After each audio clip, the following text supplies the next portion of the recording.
प्राचीन काल में हमारे संत मुनियों ने कुछ ऐसे उपाय खोजे थे जिसके सहारे वह लंबे समय तक बीमारियों से मुक्त होकर अपना जीवन जी सकते हैं।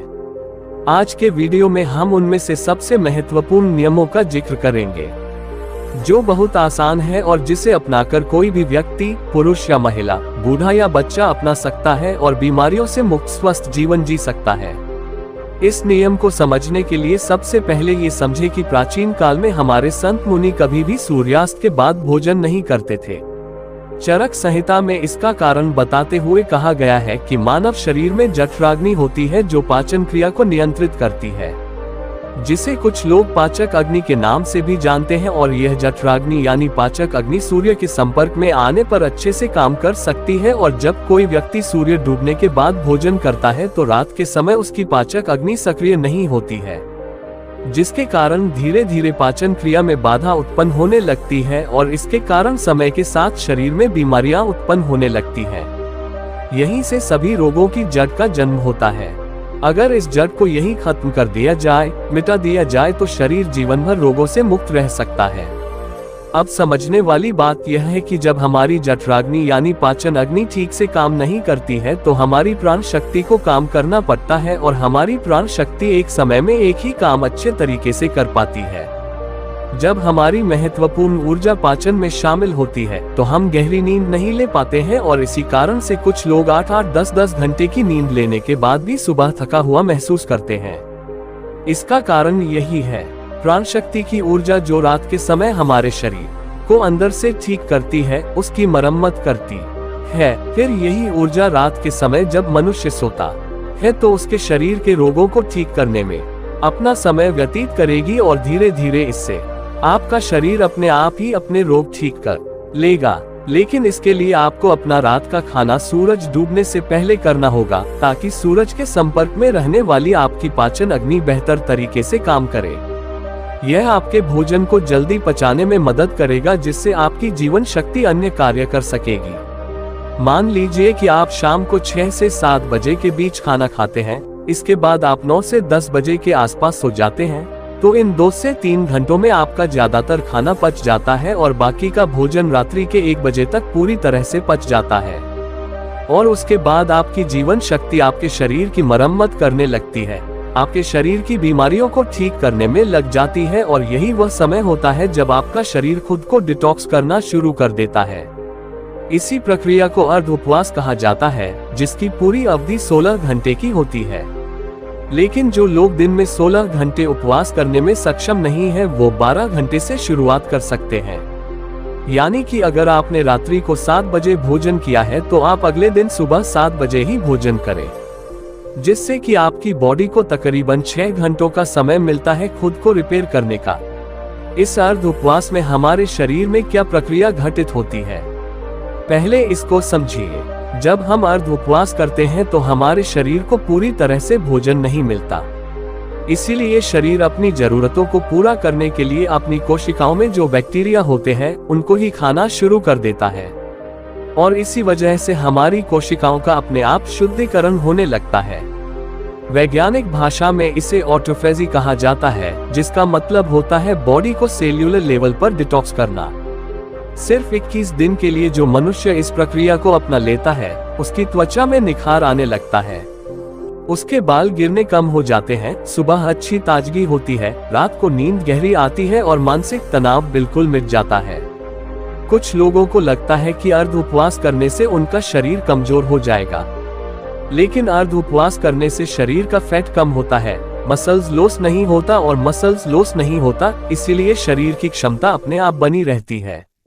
अब तक आप ये समझ चुके हैं कि आपकी प्राण शक्ति आपकी बीमारियों को दूर करने के लिए किस प्रकार कार्य करती है, किस समय आपको भोजन करना चाहिए ताकि आपकी प्राण शक्ति पूरी ऊर्जा के साथ काम कर सके। ये हम समझ चुके हैं, लेकिन इसके बाद जो समझने वाली बात है वो ये है कि आज के समय में काम करते करते आदमी अपनी दैनिक दिनचर्या बिल्कुल छोड़ देता है। वो किस प्रकार सही समय पर भोजन करे, अगर वो रात के समय काम करता है तो वो किस प्रकार भूखा रहे, क्योंकि उसे तो आदत हो चुकी है रात के समय देर से खाना खाने की। और कुछ लोगों के साथ समस्या ऐसी है कि वो भूखे नहीं रह सकते, थोड़ी थोड़ी देर में उन्हें भूख लगती रहती है, तो ऐसे लोग किस प्रकार इस प्रक्रिया का लाभ उठा सकते हैं। देखिए, अगर आप 16 घंटे का उपवास कर रहे हैं तो उसके लिए आपको बीच बीच में कुछ लिक्विड चाहिए, जिससे आपकी बॉडी भी हाइड्रेटेड रह पाए और आपके शरीर को डिटॉक्स करने की प्रक्रिया भी तेज हो जाए। शुरुआत में अगर आप अपना रात्रि का भोजन 7 बजे कर लेते हैं तो आपको 10 बजे तक भूख लगेगी ही लगेगी। उस समय जब आपको भूख लगे तो उस समय आप नारियल पानी पी सकते हैं। इससे शरीर में बहुत सारे लाभकारी फायदे भी होंगे और आपके डिटॉक्स की प्रक्रिया तेज हो जाएगी। इसके अलावा आपको कॉफी भी पी सकते हैं, और जिन लोगों का वजन ज्यादा बढ़ा हुआ है, जो अपने वजन को कम करना चाहते हैं, ऐसे लोग थोड़े गर्म पानी में एक नींबू निचोड़कर उसको पी सकते हैं। इससे उन्हें अद्भुत लाभ होंगे। कुछ ही दिनों में वो पाएंगे कि उनके शरीर का वजन कितनी तेजी के साथ घट गया है। लेकिन जिन लोगों को ठंड जल्दी लगती है, जुकाम जल्दी होता है, खांसी हो जाती है, बुखार हो जाता है, तो ऐसे लोग रात में पानी में नींबू निचोड़कर कभी ना पिए। रात को त्रिफला चूर्ण भी लिया जा सकता है, जो कि बहुत लाभकारी होता है। वो आपके शरीर को डिटॉक्स करने में उसकी बहुत सहायता करता है। सुबह आपका पेट अच्छे से खाली होगा। अगर रात को आप त्रिफला चूर्ण लेकर सोते हैं तो जिन लोगों को डायबिटीज या फिर शुगर की प्रॉब्लम रहती है, ऐसे लोग अर्ध उपवास पूरा करने के बाद जब अपना पहला भोजन करते हैं, यानी कि सुबह ब्रेकफास्ट जब वो करते हैं, तो हल्के गर्म पानी में एप्पल साइडर विनेगर, दालचीनी का पाउडर और ऊपर से एक नींबू निचोड़कर पी सकते हैं। इससे उन्हें डायबिटीज में बहुत राहत मिलेगी और कुछ ही समय में उनके रिजल्ट्स बिल्कुल चेंज हो जाएंगे। उनका शुगर लेवल, डायबिटीज बिल्कुल मेंटेन होने लगेगा। जिन लोगों को हार्ट की प्रॉब्लम ज्यादा रहती है, ऐसे लोग सुबह ब्रेकफास्ट में घी या फिर कद्दू का जूस ले सकते हैं। ये उनकी त्वचा के लिए, उनकी बॉडी को डिटॉक्स करने के लिए और हार्ट के लिए सबसे ज्यादा बेनिफिशियल होता है। जिन लोगों का डाइजेशन ठीक नहीं होता है, ऐसे लोग पानी में अजवाइन और जीरा गर्म करके उस पानी को ठंडा करके पी सकते हैं। इससे उनकी पाचन क्रिया बहुत सुलभ हो जाएगी। और जिन लोगों को अर्ध उपवास करने में दिक्कत होती है, बार बार भूख लगती है, तो ऐसे लोग हल्के गर्म पानी में शहद मिलाकर पी सकते हैं। ये उनकी भूख को मिटा देगा और उनके शरीर को डिटॉक्स करने में बहुत मददगार ही साबित होगा। कुछ लोग जल्दी रिजल्ट पाने के लिए हफ्ते में 2 दिन उपवास करते हैं, लेकिन फिर 5 दिन पेट भर भर के भोजन करते हैं।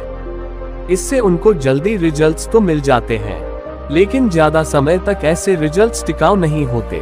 अर्ध उपवास यानी कि इंटरमिटेंट फास्टिंग धीरे धीरे रिजल्ट दिखाती है, लेकिन इसके जो रिजल्ट होते हैं वो परमानेंट होते हैं। इसमें ऐसा नहीं होता है कि जैसे ही आपने फास्टिंग करनी छोड़ी वैसे ही आपका फिर से वही हाल हो गया। इसमें एक बार आपके शरीर को जो फायदे हो गए वो बहुत समय तक मिटते नहीं है। देखिए, हर कोई अर्ध उपवास कर भी नहीं सकता है, क्योंकि जो स्पोर्ट्समैन होता है, जो खेल कूद में होते हैं, उनके शरीर को रेगुलर डाइट चाहिए होती है, क्योंकि उनके लिए हेल्थ से ज्यादा परफॉर्मेंस जरूरी होती है। इसी तरह बच्चों को भी अर्ध उपवास नहीं करना चाहिए, और जो लोग मधुमेह के पेशेंट हैं, जिनका शुगर लेवल गड़बड़ रहता है, ऐसे लोगों को अगर अर्ध उपवास करना है तो समय समय पर अपना sugar level, blood sugar level check करवाते रहिए। जो लोग अर्ध उपवास का सही तरीके से पालन करते हैं, उनके शरीर की 80% बीमारियां खुद ही ठीक हो जाती है। और जिन लोगों को कोई बीमारी नहीं होती, ऐसे लोग अर्ध उपवास करके अपनी बॉडी को डिटॉक्स कर सकते हैं, जिससे कि भविष्य में उनको कोई बीमारी नहीं होगी। यही हमारे संत मुनियों का जीवन भर स्वस्थ रहने के लिए अचूक मंत्र था, जिसका आयुर्वेद चरक संहिता हर जगह उल्लेख मिलता है। चरक संहिता में अर्ध उपवास के साथ एक और नियम जोड़ा गया था, लेकिन वो आज के समय में संभव नहीं है। लेकिन फिर भी मैं आप लोगों के सामने उसका उल्लेख करना चाहता हूँ। शायद कुछ लोग उसका पालन कर पाए, और अगर आप पालन कर पाते हैं या नहीं भी कर पाते हैं तो कमेंट सेक्शन में जरूर बताना। देखिए, पुराने समय में जो खाना पकता था वो मिट्टी के बर्तनों में पकता था, और यह बहुत जरूरी होता था कि उस खाने को पकाने के लिए उसमें वायु का स्पर्श हो, उसमें प्रकाश का भी स्पर्श हो, उसमें अग्नि का स्पर्श हो और उसमें मिट्टी का भी स्पर्श हो। उस समय मिट्टी का ही बर्तन होता था। अग्नि का स्पर्श खाने को पकाने के लिए दिया जाता था, और सूर्यास्त से अगर पहले खाना पकेगा तो उसमें प्रकाश का भी स्पर्श आ जाएगा और वायु का भी स्पर्श आ जाएगा। क्योंकि खाना प्रेशर कुकर में नहीं पकता था, खुले बर्तन में पकता था, जिससे वायु उसको स्पर्श कर सके। लेकिन आजकल की जीवन शैली में यह संभव नहीं है। इसीलिए कम से कम हम अर्ध उपवास करना तो सीखें। चाहे हम उस तरह का भोजन तैयार नहीं कर पा रहे, लेकिन अर्ध उपवास करके अपने शरीर को फायदा तो पहुंचा सकते हैं। तो दोस्तों, उम्मीद करता हूं आपको इस कहानी से एक अच्छी सीख मिली होगी। ये कहानी आपको कैसी लगी हमें कमेंट बॉक्स में कमेंट करके जरूर बताएं, और साथ ही इस कहानी को अपने दोस्तों के साथ जरूर शेयर करें ताकि उन्हें भी इस कहानी से कुछ सीखने को मिल सके। धन्यवाद।